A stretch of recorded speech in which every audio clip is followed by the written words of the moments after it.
Hey, this is Mike Durr, the Kingwood Mortgage Guy. And listen, I had a recent situation come about with a borrower that had co-signed for one of their family members. And I thought it was a good time or a good opportunity to kind of share with you what I learned when somebody has co-signed. And one of the things that you have to be aware of is that when you are co-signing for somebody else, it is represented, or it's called a contingent liability. Now, what a contingent liability means is that there's a potential that you may be required to make the payments on that debt. And so it concerns underwriters when there are contingent liabilities on there.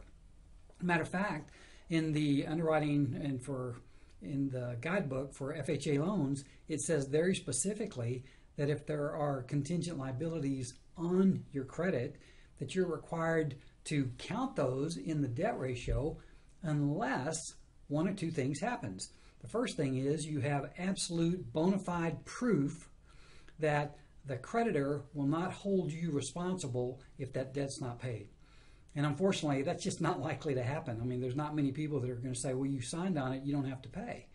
But the second rule is that if the payment has been made consistently for 12 months in an on-time method, you paid it 12, or you haven't paid it, but the person you co-signed for has paid it for the last 12 months without fail, then it doesn't have to be counted in your debt ratio. Okay, so that's good news. It doesn't mean that necessarily just because you did it, you're going to eliminate it from buying a house. But here's the rule.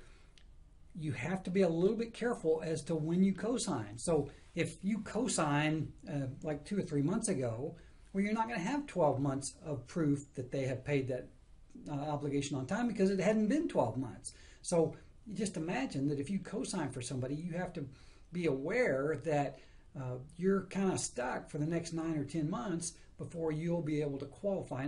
And I want to stop there and say, just because you co-sign for somebody, you may be comfortably able to handle that debt and any of the other debts. But in most cases, like the situation I'm going through right now, the debt was on a car, and the car was almost $750. Well, $750 will eat up a lot of debt ratio for you. So you got to be careful about when you do it. The second thing is that even though it might have been a year or two ago, and then you are, well, I don't know, you may or may not be aware that they're making their payments on time, but if they ever do miss one payment, then the 12 months starts over again. So the message is that you just have to really be careful when somebody asks you to co-sign. And co-signing is a blessing to the person you're co-signing for, but it may be a real mess for the person that does the co-signing. And my recommendation is you might want to pass. But anyway, there is an opportunity to do a loan even if you've co-signed. This is Mike Durr, the Kingwood Mortgage Guy.